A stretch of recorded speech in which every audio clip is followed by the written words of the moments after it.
अब यहाँ से इस कहानी के 2 टाइमलाइन निकलते हैं। रात के 2 बजे आती है मुझे नासिर की कॉल।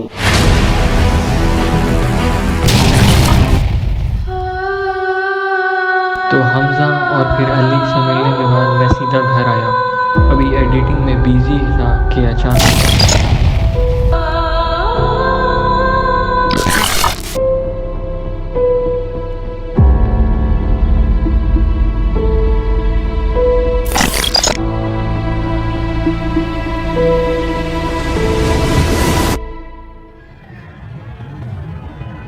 तो रात के 2 बजे आती है मुझे नासिर की कॉल। तो लगातार मेरा फ़ोन रिंग किए जा रहा था। So I woke up on the 3rd call. तो अब नासिर ने मुझे कॉल पे ये कहा, यार एक इमरजेंसी हो गई। क्या? वो नबील की भांजियों का ना इंतकाल हो गया है, जल्दी आओ। अच्छा ठीक है, मैं आ रहा हूँ।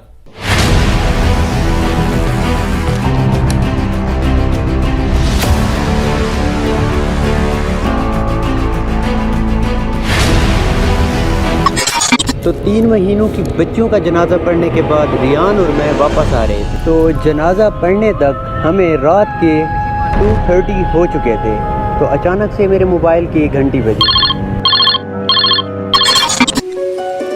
जब नासिर के पास हमारे एचओडी और बाकी सारे टीचर्स के नंबर सेव हैं। इनफैक्ट ये कि नासिर ने यूनिवर्सिटी के लैंडलाइन नंबर्स भी सेव किए हुए हैं। दूसरी बात, रियान और मैं बिल्कुल यूनी के सामने खड़े हैं। अब नासिर मुझे देखता है, फिर अपने फ़ोन को देखता है, फिर सामने यूनिवर्सिटी को देखता है। रियान और मैं फुल शॉक। रात के 2:30 बजे यूनिवर्सिटी के ऑफिस से call.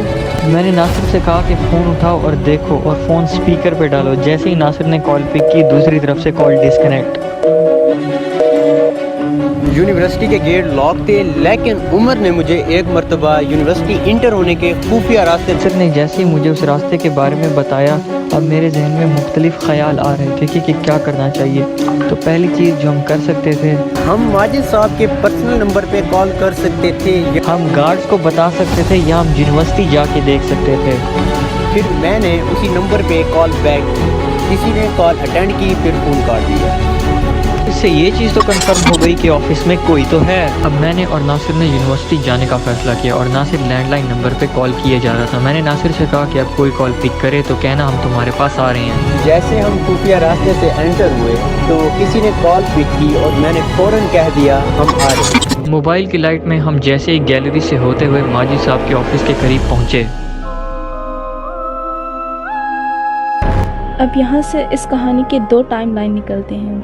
First one is Nasir और रियान ने गैलरी को भाग के क्रॉस करने का सोचा कॉज दे सा समवन लीविंग माजिद साहब ऑफिस। बट ये स्टोरी दूसरी टाइमलाइन से शुरू हो गई cause they decided to walk carefully across the gallery. Office के बाहर विंडो से देखने पर माजिद साहब के ऑफिस की डेस्क पे रखा लैंडलाइन फ़ोन साफ नज़र आ रहा था। तो नासिर फिर से कॉल करने लगा। मैंने फ़ोन स्पीकर पे किया और फिर ऑफिस से लैंडलाइन फ़ोन बजने की आवाज़ भी आने लगी। लेकिन अचानक से लाइन फ्लक्चुएट होने की आवाज़ आई और किसी ने कॉल पिक की और कहा, hi, this is Jamada hotel, how may I help you? Is that 06487389? No sir. Oh, sorry about that. Actually, line got fluctuated. No problem, have a nice day sir. खैर हमने 3-4 दफ़ा और कॉल्स की, लेकिन हर दफ़ा कहीं और ट्रांसफ़र हो रही थी और अब कोई भी कॉल पिक नहीं कर रहा था। It was the end of the story with the second timeline. आखिर में मैं इस फिल्म के स्पॉन्सर्स का शुक्रिया अदा करना चाहूँगा और तमाम टीम मेट्स का कि जिन्होंने इस फिल्म को बनाने में मेरी मदद की।